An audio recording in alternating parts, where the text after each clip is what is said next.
이번에는 중요한 이슈를 새로 고침하겠습니다. WS 리프레시 신광섭 MBN 골드 매니저 나왔습니다. 안녕하세요. 네, 안녕하세요. 신광섭입니다. 네, 우리 시장이 장 초반에는 조금 낙폭이 컸었어요. 네. 2,700이 무너지는 거 아니냐라는 좀 걱정도 있었는데 다행스럽게도 2,700 중반까지 좀 올라와 있지만 그래도 탄력은 좀 부족한 모습이에요. 포인트 네. 한번 짚어주십시오. 일단 뭐 오늘 아침에 좀 깜짝 놀랐던 게 네. 어차피 중국의 경제 도시가 상하이지 않습니까? 아, 그렇죠. 선전 다음인데 네. 이 상하이에서 그 코로나 전수 검사 실시한다고 이제 셧다운을 조치를 단계적으로 발령 날렸던 부분들. 네. 그것 때문에 오늘 시장 버틸 구간에서 또 빠지겠구나 이런 생각이 좀 들어가지고 하락의 이유가 좀 다시 또 등장하니까 사실 좀 긴장할 수밖에 없는 거겠죠. 하지만 오늘 반대로 중국 증시가 개파락 이후에 빠르게 회복하는 그러니까요. 모습들, 네. 홍콩도 오히려 막 급등이 나오고 있죠. 전반적으로 여러 가지 요소가 있겠지만 다행스럽게 우리나라 증시가 0.8에서 0.7 정도 하락이 나오다가 방금 이제 플러스를 전환하게 된 계기, 점심시간 이후로 그 계기는 중국 시장의 반등. 오늘도 역시 중국 왕 형님이 살려주셨다. 뭐 이렇게 얘기할 정도로 과언이 할 정도로 중국 증시와 굉장히 커플링을 하고 있는 장세고요. 마찬가지로 계속해서 뭔가 정책적인 모멘텀 그리고 어떤 원자재 관련된 부분에서의 단기적인 쇼티지에 대한 이 변동성 이 장세라고 계속 말씀드리지 않았습니까? 네. 관련된 부분에서 오늘은 또 뭐 알루미늄이라고 뒤에 붙여져 있으면 다 급등이 나오고 그런 부분들이 있기 때문에 오늘 로봇주도 또 올라갔어요. 로봇주 또 올라갔고 예. 여러 가지가 있어서 계속해서 대형주보다 중소형주 장세, 개별 모멘텀 장세가 계속해서 되고 있다. 앞으로도 내일도 마찬가지로 되지 않을까 이렇게 좀 말씀 한번 드리면서 마무리하겠습니다. 일단은 시장 자체가 뭐 무너진다라기보다는 좀 박스피? 그러니까 하방 압력이 있을 것 같으면 중국이 조금 올라와주고 그쵸. 상방 압력이 있을 것 같으면 미국의 긴축이라든지 여러 가지 변동성 누르고 그러다 보니까 내부에서 원자재 관련주라든지 로봇주라든지 중소형주에 대한 매매 전략이 계속 네. 유효하다라는 얘기를 좀 짚어주셨고요. 아마 중국과 관련된 얘기는 저희가 이 새로 고침에서 더 자세히 얘기를 드릴 수 있을 것 같습니다. 네, 투자 식스팩을 담당했던 강성호 아나운서 합류했습니다. 네, 안녕하세요. 안녕하십니까. 네. 예. 자, 지금 이벤트 진행하고 있는데요. 네. 어우, 진짜 많이 올라오고 있습니다, 지금. 아, 그래요? 그러네요. 지금 김정우님께서도 뭐 광성호빵 잘하장 이러면서 지금 뭐 이분 남자신데 제가 알기로 우리 근데 꼭 남자가 채팅창 아닐 수 있죠. 네, 뭐 오빠처럼 뭐 그리고 오늘 김정우. 어떻게 앞머리 좀 이쁘게 까신 것 같아가지고 네. 좀 멋있다는 댓글도 상당히 많습니다. 다행이네요. 어떻게 오늘 외모 댓글 좀 받아볼까요? 근데 어려운데 이거는 비난이 좀 많을까 봐. 요즘 뭐 눈썹 자신감도 있고. 좋습니다. 네, 알겠습니다. 외모 댓글도 오늘 장원에 한번 포함시키는 걸로 할 테니까 자, 저희가 오늘 투자 리프레시 끝날 때쯤에 치킨 이벤트 치킨 쿠폰 하나 보내드릴 테니까요. 지금 또 유튜브 댓글창 들어오셔서 잘하자 광섭아 많이 남겨주시길 바라겠습니다. 네. 우리 잘하는 광섭. 요새 뭐 잘 나가죠. 시장도 잘 짓고 거기다가 거기에 편입되는 종목들도 뭐 우리가 신광섭 ETF라고 하면서 따로 이제 추정을 하지 가능합니다. 않습니까? 진짜. 그래서 어려운 문제를 먼저 새로 고침으로 한번 다뤄볼게요. 네. 사실 기대의 영역이었죠, 중국이. 네. 중국이 근데 2주 전이었나요? 이 셧다운이 선전부터 시작이 됐지 않습니까? 그쵸, 근데 네. 이제 주말 동안에 보니까 또 상하이가 셧다운에 들어간다고 하는데 이게 국내 증시에는 사실 처음에 나왔을 때는 악재가 맞았어요. 근데 네. 맞았는데 오히려 중국이 개장하고부터는 이게 좀 다른 모습으로 나오거든요. 결국은 해결될 거라고 보는 건지 단기적으로 중기적으로 우리가 어떻게 바라봐야 될지 참 궁금해요. 선전이라는 도시가 사실은 이제 어쩌면 테크지들의 그 집단인들이 많이 모여 있는 장소지 않았습니까? 네. 알리바바, 텐센트 그룹들이 다 거기에 포함되어 있었고, 뭐 미국에서의 그 상장돼 있는 기업들 중에서도 또 애플 뭐 거래소라든지 거래 회사라든지 이런 공장들도 있었던 부분인데 선전이 사실은 뭐 한 3,000명 정도 나왔다가 잠깐 일시적으로 봉쇄가 좀 됐었죠. 네. 그리고 뭐 1,000명 이하로 떨어지면서 다시 또 봉쇄가 해제되는 이런 부분이 있는데 지금 시장 자체를 우리가 좀 봤을 때 뭐 계속 그 중국 측에서는 중국 당국에서는 그런 또 이 변동이 계속 나오지 않을까 코로나 관련된 제로 코로나 정책들을 인해서 그래서 봉쇄가 나오지 않을까 이렇게 생각을 하고 있고요. 네. 그래서 저 같은 경우 이게 국내 증시의 악재보다는 단기. 결국 오늘 지금 우리나라 증시가 플러스로 전환하는 계기가 그 단기적인 악재였다라고 좀 받아들인 것 같아요. 그러니까 계속해서 반복되는. 그러니까 앞으로 이제 중국에서의 또 다른 도시에서 뭔가 셧다운이라든지 이런 부분이 발생했을 때는 글쎄요, 뭐 이 정도까지 하락이 또 나오지 않지 않을까 이렇게 좀 생각이 들고 있어서 계속 반복되는 악재는 악재가 아니다. 이런 거를 좀 말씀 좀 드리고 싶고요. 네. 오늘 특히 이제 홍콩 테크 쪽이 오늘 3% 이상 강세를 보였던 배경은 최근에 그 미국과 중국의 그런 무역 분쟁부터 시작됐었던 이 상장 바로 ADR이라고 하죠. 주식 그 증권 예탁 증서. 그러니까 쉽게 얘기해서 미국에 상장돼 있는 중국 국적주들. 여기에 대해서 이제 감리 위기 문제들이 지금 계속해서 그 미국이 거래소에서 계속 지적을 했는데 그래서 이제 5개 기업들을 이제 상장 폐지 대상으로 심사 대상을 좀 올리겠다 리스트 올렸거든요. 그 이후로 지금 뭐 홍콩에서 그 중국 국무원에서도 ADR 관련된 종목들에 대해서 뭐 적극적으로 지원하겠다, 뭐 감리 얘기를 적극적으로 협조하겠다. 그러니까 오늘 이제 테크주들이 또 반등이 크게 나오는 게 그와 관련된 또 기대감들이 좀 이제 반영이 되는 것 같습니다. 그러면서 우리나라 증시도 같이 한 0.7에서 0.8% 개파락이 좀 나왔다가 일시적으로 플러스를 전환하고 있는 부분이 있기 때문에 어쨌든 오늘 본토는 좀 약세였죠, 중국은. 예. 약세였지만 본토가 플러스로 전환하는 모습들이 나오다 보니까 그런 부분을 봤을 때 어느 정도 미국과 중국이 일단은 중국이 지금 러시아 관련돼서 뭐 군사적 지원 얘기도 나오고 여러 가지가 있었는데 아직은 뭐 구체적으로 밝혀진 건 없거든요. 뭐 공식적으로. 그런 상황에서 중국이 또 러시아 관련된 부분에서 조금 인도적인 차원에서는 좀 불필요한 전쟁이다. 뭐 이런 식으로 또 발언도 했던 부분이 있기 때문에 지금 약간은 그 다행스러운 거는 미국과 중국의 조금은 완화적인 이 스탠스들 이게 좀 나오고 있다 보니까 그나마 저는 이제 이런 분위기가 계속해서 단기적인 흐름들. 그러니까 시장이 좀 올라갈 때마다 뭔가 이제 발을 좀 끌어서 뭔가 내려앉히려는 그런 그 정도의 뭔가 그냥 악재 정도로만 좀 받아들여야 되지 않을까 싶기 때문에 단기적인 그 악재다 이렇게 좀 말씀 한번 드려보겠습니다. 결국 중국 같은 경우에도 올해 성장률 5.5%를 잡아놓고 있기 때문에 네. 극단적으로 셧다운 리스크를 끌고 가기에는 뭐 저기 시진핑 3년님도 걸려 있기 때문에요.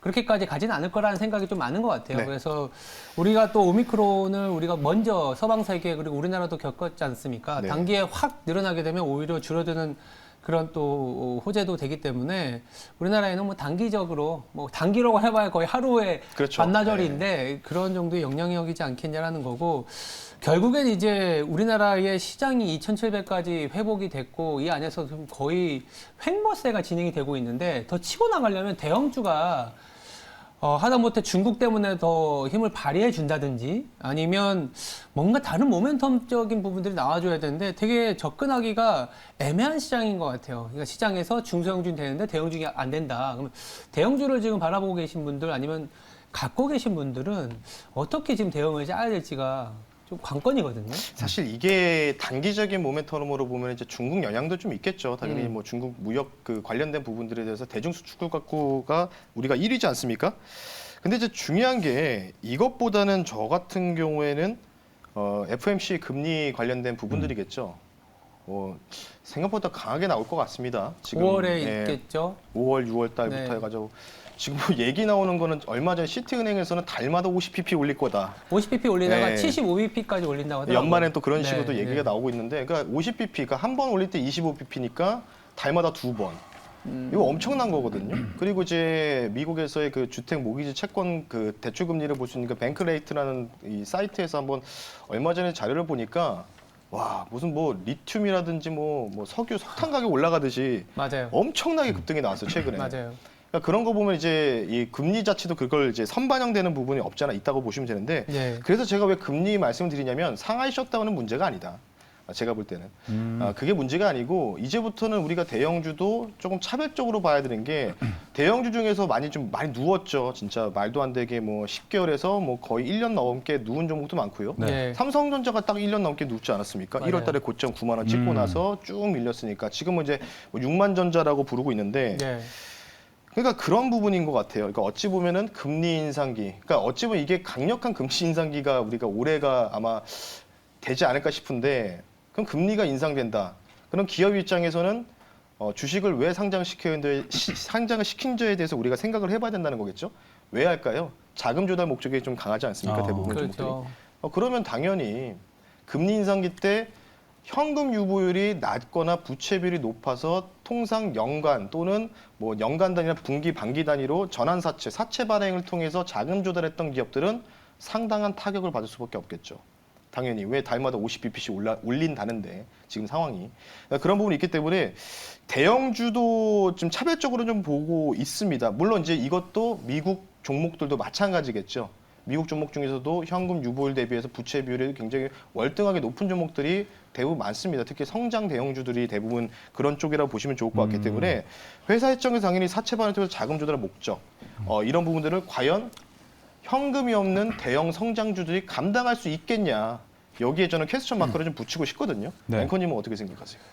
그래서 최근에 미국에서 금리를 올림에도 불구하고 성장주가 가잖아요. 네. 우리가 보통 금리를 올리면 밸류에이션 비싼 성장주가 왜 가? 이런 논리가 많은데 금리를 올림에도 불구하고 성장주가 가는 이유는 금리를 올리니까 중장기적으로는 성장률이 내려갈 테니 성장주 특히 이노베이터들이 혁신의 기업을 갖고 있는 쪽이 나을 거라는 생각을 갖고 있고 더불어서 그런 성장 기업들 특히 우리가 흔히 알고 있는 그러니까 기존의 팡 있잖아요. 팡 1.0이라든지 이런 기업들이 현금 흐름이 굉장히 좋아요. 그래서 미국의 지난주에 골드만삭스 레포트도 자세히 읽어보니까 미국의 기업의 수급이 좋은 이유 중에 하나가 미국은 일단 자사주를 살 수 있는 여력이 있는 기업들이 그 성장주 안에 있다라는 거죠. 그래서 금리를 올리면서 경제가 무너지면 되려 성장주를 사야 되는 게 아이러니하게도 그게 맞는데 우리나라에서는 그런 기업들이 생각보다 사실 많지는 않다 보니까 그렇죠. 네.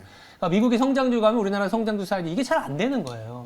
그래서 대형주 안에서 그래도 좀 아까 말씀하셨던 이자 보상 배율이 1이 안 되는 기업들은 금리 인상기엔 굉장히 취약할 수밖에 없습니다. 그쵸. 이자 갚는 것보다 벌어들이는 돈이 작기 때문에 사실상 이 한 분기만 더 지나도 자본 잠식의 가능성이 있는 기업들이 있어서 철저히 이자 보상 배율보다 1이 낮은 기업들은 지금 자리에서는 만약에 주가가 튄다 그러면 팔고 나와야 되는 자리라고 보고는 있는데 대형주가 저도 사실 고민이에요. 저도 고민은 돼요. 네. 개인 투자자 입장에서 봐도 아 이렇게 좀 빠지는 걸 보면은 아까 신건선 매니저는 좀 오랫동안 누워 있다라고도 표현을 해서 네. 오히려 그래서 아 이슈 나왔다고 지금 접근해도 되나 대형주를 이라고 생각도 들어요. 그럼에도 불구하고 중국과 좀 연관지어서 반사 이익이 될 수 있는 업종들 보면 뭐 철강도 있을 수 철강. 있으니까 저는 이런 쪽 대형주는 지금 노래도 괜찮지 않을까. 대형주 뷰 어떻게 보세요, 신건선 매니저는? 철강하면은 이제 대표적으로 포스코 그쵸. 홀딩스로 바뀌었죠. 네, 바뀌었죠. 맞아요, 네. 맞아요. 뭐 좀 CEO 분의 그 어쩌 보면 그 코멘트에 대한 리스크가 좀 있었고 아. 여러 가지가 있었는데 네. 뭐 좋은 분위기는 형성되는 건 맞는데 오늘 뭐 USTR 관련된 부분에서 지금 미국과의 그 관세 관련된 부분들 다시 또 재협상이 좀 들어간다는 소식도 있는데 네. 사실 그거는 뭐 그렇게 큰 이벤트는 아니다. 워낙 그 이전부터 이제 확정됐던 부분이 있기 때문에 그에 대해서 확인하는 차원이다라고 보시면 좋은데 예. 철강도 나쁘진 않죠. 어쨌든 뭐 지금 자체가 딱 그냥 두 가지인 것 같아요. 종목들이 대부분 중소형주 테마 장세가 정책주, 정책 테마주 그리고 그쵸. 원자재 쇼티지 관련주들. 그러니까 어느 날은 이제 정책 테마주가 올라가면은 그날은 이제 원자재 쇼티지 관련된 종목들이 이제 대부분 하락이 나오고 눌림이 나오고 오늘 같은 경우에는 뭐 알루미늄이라도 뒤에 써 있으면 다 올라가지 않습니까? 지금 예. 대부분이. 네. 그럼 오늘 같은 경우에 또 정책에서는 좀 쉬어가는 종목들이 있단 말이죠. 그러니까 그런 쪽으로 좀 우리가 좀 봐야 되는데 대형주는 사실은 이제 정책 모멘텀을 엮일 수 있는 부분이 없다라고 좀 보시면 좋을 것 같고 제가 한 달 전에 한번 이런 말씀을 드린 적이 있어요. 롯데그룹을 한번 유심하게 보셔야 된다. 예. 정권이 좀 이제 교체될 수 있다는 뭐 그런 거 기대감들이 이게 있지 않습니까? 워낙 현재 정부에서 조금 뭔가가 이제 뭐 중국 악재도 있었지만 여러 가지가 있었기 때문에 그런 부분을 봤을 때는 롯데그룹주들이 좀 상당히 저평가 구간에 있는 건 맞습니다. 뭐 전반적으로 봤을 때. 그래서 중국에 대한 모멘텀도 이제 어느 정도 악재는 떨궈낼 부분은 다 떨궈낸 상황인데 주가가 좀 많이 못 움직이고 있거든요. 유통 쪽도. 그래서 네. 롯데그룹주를 뭔가 신정권 기대감에서는 저는 대형주 중에서는 좀 나쁘지 않지 않을까 이렇게 생각하고 있고 오늘도 재밌는 게 그 뭐 지금 총리설 돌고 있어요. 뭐 요즘 안철수 총리설도 나오고 있지만 네. 두산의 전 회장님이시죠 박용만 그분의 총리설 때문에 지금 오리콘이 지금 급등이 나오고 있거든요. 뭐 여러 가지가 있는데 뭐 아무튼 뭐 이런 뭐 뉴스들이 좀 계속해서 뭐 오고 가고 있기 때문에 뭐 두산 쪽도 나쁘지 않지 않을까. 뭐 두산은 뭐 아시다시피 두산중공업과 두산바켓 뭐 지금 맞아요. 관련된 네. SOC라든지 원전 이런 뭔가 어찌 보면 경제 제조의 그 리오프닝 쪽이 좀 많지 않습니까? 그래서 그쪽도 나쁘지 않다. 이렇게 좀 말씀드리고 싶습니다. 네. 저도 그 저번에 한번 말씀을 주셔갖고 우리나라 그룹사들 삼성, 현대 뭐 많잖아요. 네. 롯데, 두산해서 이 현 정부 이전하고 지금까지의 주식 수익률을 그룹사의 평균을 내봤거든요. 네. 놀랍게도 꼴찌 그룹이 어디냐면 롯데 그룹이더라고요. 네, 그리고 이제 좀 두산이라 해서 네. 이게 반드시 주가가 그때 맞아요. 하락했다라는 게 그쵸. 어떠한 그때의 어떤 영업 환경이라든지 어떤 사회적인 분위기 그리고 그룹마다 갖고 있는 비즈니스 모델 영향이겠지만은 그쵸. 네. 일단은 이제 워낙 많이 소외되어 있었던 그룹인데 다시 이제 조금 뭐 정책적인 기대감을 가질 수 있는 그런 상황이게 되면 롯데 그룹 전반에 대해서도 한번 공부는 해봐야겠다. 네. 이런 생각이 좀 듭니다. 네. 오늘 채팅창이 진짜 웃긴 게 네. 오늘 평소보다 원래 관련 댓글이 좀 올라오면은 사실 저희한테 뭐 신광섭 매니저님 뭐 이거 어떻게 보시나요? 뭐 앵커님 뭐 이거 어떻게 보세요? 뷰가 어떠세요? 이거 존댓말 댓글이 많이 올라오잖아요. 네. 오늘 저 광섭아 잘하자 해서 그런지 네. 다 반말이에요. 아, 그래요? 몇 개 한번 소개시켜 주세요. 오늘 다 반말이에요. 네. 오늘은 뭐 신광섭 매니저 뭐 딱 말하자면은 블리스님께서 올려주신 거 하나 읽어볼게요. 네. 광섭아 똑똑하니 섹시해 보인다. 멋지다. 이렇게 얘기해 주시고 오늘 또 유난히 행커칩도 또 맞추셨어요. 오늘 이벤트 한다고 해가지고. 그래요? 오늘 이렇게 준비 좀 많이 해오셨어요. 그리고 러쉬님께서도 네. 자 삼행시 올려주셨어요. 근데 이행시인데요? 이행시밖에 안 되죠. 광에서 끝났거든요. 그래서 제가 완성 섭으로 해보겠습니다. 네. 자 신의경제 종목 선정 신광섭 광기에 있는 아나운서 강성호 섭섭해하지 마세요. 중호영 오. 섭섭해하지 마세요. 중호 훌륭합니다. 앵커님. 네. 이렇게 마무리해도 될 것 같고요. 네. 자 지금 진짜 뭐 너무 많아요 오늘. 네. 반말이 너무 많아서 저는 너무 웃깁니다. 자 광섭아 잘하자 빅토리아님께서 보여주셨습니다. 광섭아 잘하자 이벤트 누구 아이디어인지 아이디어가 상한가야. 광섭이가 누구인지 나는 이제 정확히 알았어. 고마워 성호야 이렇게 보내주셨고 저로 좀 간접적으로 저를 표현해주는 댓글도 많아가지고요. 오늘 상당히 재밌습니다. 예고 하나 날리자면 내일은 잘하자 중호야라는 거 네. 또 예고하면서 이벤트 넘어가도록 하겠습니다. 욕이 나올 것 같은 느낌도 있지만 네, 아무튼 알겠습니다. 그러면 이제 첫 번째 새로 고침은 이 정도로 마무리 네. 짓고요. 두 번째 새로 고침으로 넘어가면은 이게 좀 문제예요. 밥상 물가. 이게 뭐 어제 오늘의 얘기가 아니에요. 항상 보면은 물가 하면은 체감 물가라기도 하고 아니면 밥상 물가라고 하기도 하는데 요새는 더 난리가 날린 게 그 러시아 우크라이나 전쟁으로 인해서 이 곡물 가격이 진짜 치솟고 있거든요. 치솟는다는 말이 무색할 정도로 너무 빠르게 움직이고 있기 때문에 곡물 사료와 관련된 주식도 주식이지만 이 여파가 우리 전체적인 주식시장 내지는 어떠한 업종에까지 연결이 되는지 좀 짚어볼 필요가 있을 것 같아요. 일단 러시아와 우크라이나 사태는 생각보다 장기화되고 있는 것 같아요. 장기화되고 있고 주식시장 자체로는 내성이 생긴 건 맞지만 이 안에서의 곡물이나 사료는 조금 더 가는 분위기 같거든요. 그럼 어떻게 봐야 될까요? 일단 이번 주에 터키에서 5차 회담이 일단은 이루어진다라는 뉴스는 있는데 아직 확정된 일정은 안 나왔습니다. 그래서 아마 뭐 오늘이나 내일 정도면은 확정된 일정이 나오지 않을까라고 좀 생각이 들고 있고요. 뭐 제가 일단은 뭐 오늘은 전장 현황을 준비를 못했지만은 네. 뭐 이번 주 일주일 딱 지나서 일주일 단위로 계속해서 업데이트된 자료를 보여드릴 테니까 나중에 한번 보여드릴 수 있도록 하겠고요. 네.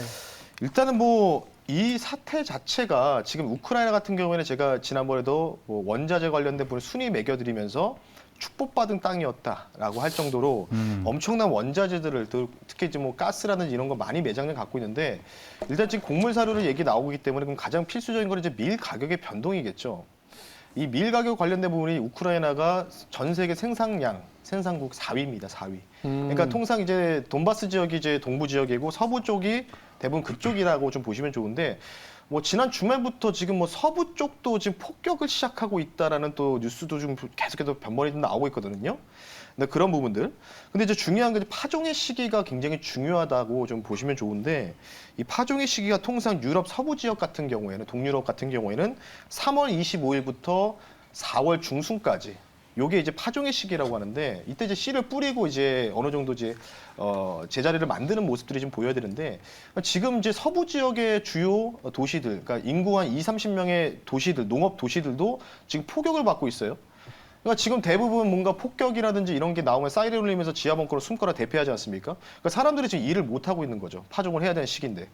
그런 부분 때문에 뭐 지금 화면도 나오시지만 뭐 민간인 건물도 폭격하고 난리도 아니지 않습니까? 예. 그런 부분 때문에 사실 지금 파종의 시기가 이제 들어가는 초입인데 못 하고 있다. 우크라이나 측에서. 그러니까 그것 때문에 이제 그에 대한 뭔가 악재에 대한 이제 기대감들이 반영되면서 특히 이제 뭐 현대사료, 한일사료 같은 종목들이 좀 크게 좀 올라갔었죠. 오늘 현대사료는 거래 정지까지 당하면서 너무 많이 올라갔다 보니까 앞으로 아마 이 관련된 부분들이 4월 중순까지 이 우크라이나 러시아 사태가 조기적으로 해결되지 않고 계속해서 5차, 6차, 7차 협상까지 가게 되면은 파종의 시기가 끝난 거죠.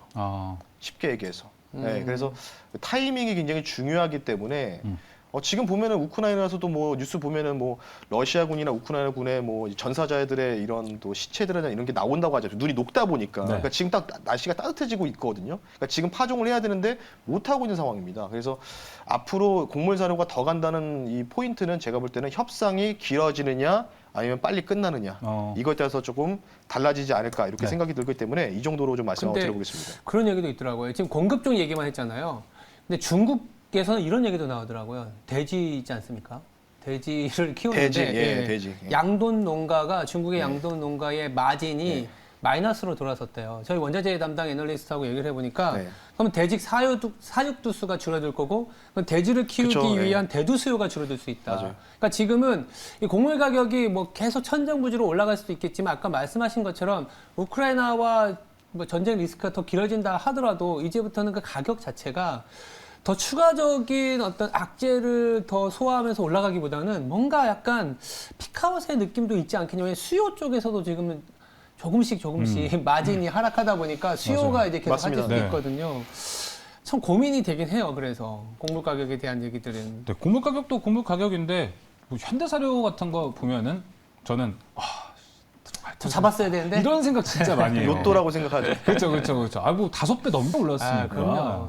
네, 그래서 저는 뭐 그런 것도 보면은 곡물 사료 아직 아까 신광선 매니저 말한 대로 전제를 깔자면은 한번 계속 랠리가 될 것 같긴 한데 여기서 치고 달릴 애들을 보는 게 좋은지 아니면 치고 달렸던 애들이 네. 조정돼서 조정시 매수로 들어가는 게 좋을지. 당연히 이건 좀 일단은 궁금해요. 계속 똑같아요. 사료도 끝난 것 같은 느낌 들거든요. 그렇죠. 네, 근데 이제 그거를 예를 들어서 이전에 화석에너지, 대성에너지라든지 파이프라인 관련주들 있지 않습니까? 네. 대성에너지, 중앙에너지스나 한국석유 같은 애들 그 종목들은 대부분 어떻게 되냐면 전고점 유가가 100불 넘어가서 전고점 찍고 나서 130불 때 오히려 내려가지 않았습니까? 그렇죠. 그리고 제가 지난번에 GS라는 종목으로 좀 수익 실현을 하면서 말씀드렸던 게 반등만 노리고 가자 이런 말씀드렸기 때문에 사료주, 비료주들도 제가 볼 때는 이격 조정이 아직 좀 남아 있거든요. 그러니까 예. 지금 제가 볼 때는 만약에 들어가더라도 이번 주 후반이나 차주 이쪽에 뭔가 좀 하락이 어느 정도 좀 나온 상황에서 기술적인 리바운딩 정도만 생각하고 접근하는 게 가장 좋다. 이렇게 좀 말씀드리고 싶고 네.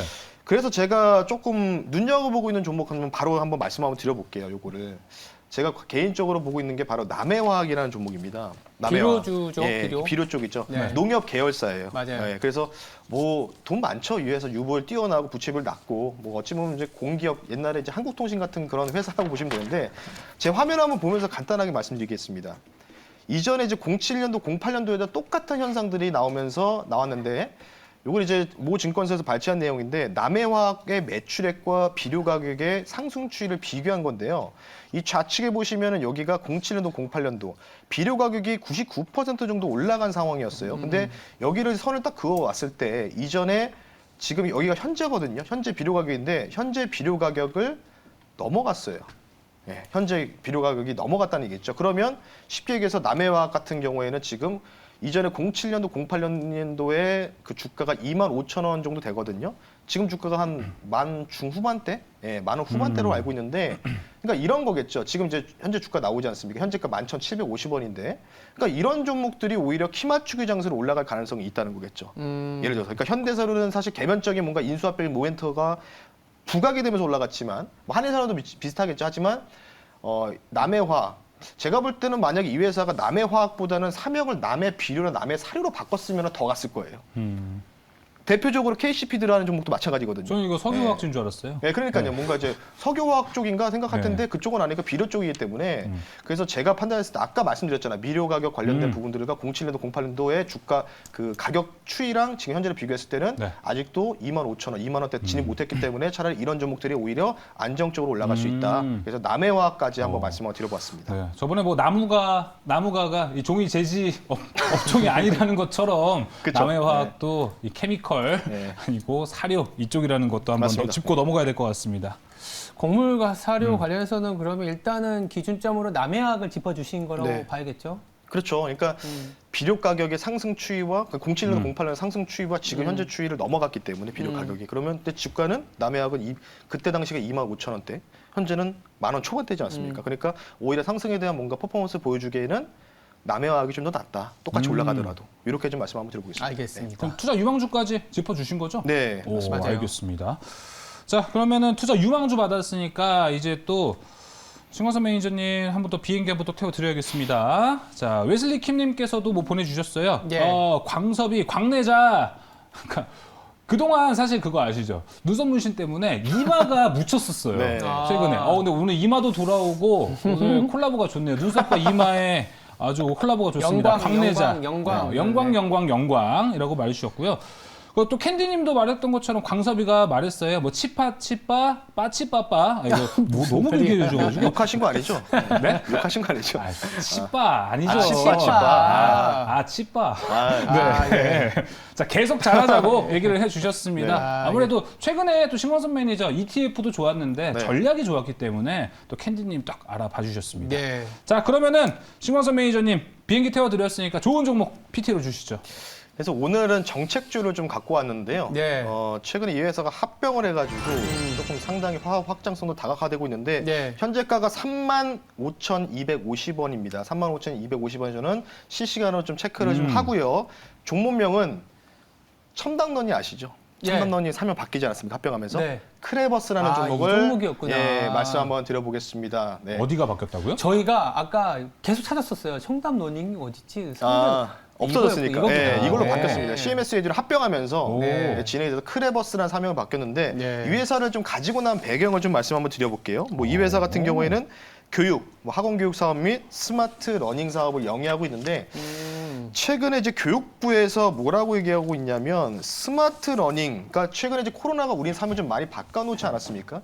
원격 교육이라든지 이런 부분들. 그래서 스마트 러닝 사업 관련된 부분에서 100만 시대를 만들겠다는 공약을 했습니다. 교육부에서. 그래서 지금 최근에 아마도 윤석열 당선인 이분도 지금 온라인 교육이라든지 이쪽에 좀 많이 좀 정책적인 모멘텀을 좀 생각하시는 분이기 때문에 네. 최근에 AI 관련된 부분 많이 나오지 않습니까? 관련된 부분들 수혜가 기대된다라고 말씀드려서 관련된 교육 정책 아마 대장되지 않을까 생각이 네. 들어서 말씀드리고요. 가격 전략을 빠르게 말씀드리겠습니다. 화면 보면서 말씀드릴게요. 매수가는 아까 말씀드렸고 목표 가격은 신고가 한번 보겠습니다. 41,000원 선 말씀드리고요. 손절 가격은 33,500원을 타이트하게 잡아드릴 테니까 네. 조금 중기적인 관점에서 신고가 넘어가는 체크하시고 정택 모멘텀 부각이 되면 윤석열 또는 안철수 이분들의 그 코멘트에 따라서 주가가 등락이 나오지 않을까 싶기 때문에 크레버스 종목 여러분들 관심 있게 지켜보셨으면 좋겠습니다. 네. 알겠습니다. 자, 크레버스까지 들어봤고요. 자, 제가 오늘의 이벤트 이제 당첨자 발표하도록 하겠습니다. 와, 오늘 진짜 쟁쟁했거든요. 네. 세일즈인 댓글도 진짜 많았는데 정말 고민했는데 막판에 한 분이 나타나셨거든요. 6글자로 그냥 끝냈습니다. 자, 읽어볼게요. 광섭이 잘한다. 라고 해주셨는데 이분이 신경 땡이세요. 이분이 원조인 거 아시죠? 밈. 이분이 처음에 오셔서 광섭아 잘하자를 네. 이분이 만드셨어요. 맞아요. 그동안 안 나타나시다가 오늘 딱 말을 바꾸셨어요. 정비해 광섭이 주시네. 이제 보니까 잘하네. 네. 잘하자 해서 광섭이 잘한다. 원조가 나타나셨기 때문에 저희 입장에서는 무조건 치킨 안 보내드릴 수가 네. 없어요. 그렇기 때문에 자, 신경열님, 자, 지금 02-2485로 전화 주셔가지고요. 그동안에 저희 방송에서 잘 써먹었습니다. 광섭아 잘하자. 자, 답례의 의미로 잘하는 또 신광선 매니저가 바로 치킨 보내드릴 테니까요. 꼭 받아가시길 바라겠습니다. 네, 알겠습니다. 네. 지금까지 WS 리프레시였습니다. 두 분 내일 뵙겠습니다. 감사합니다. 감사합니다.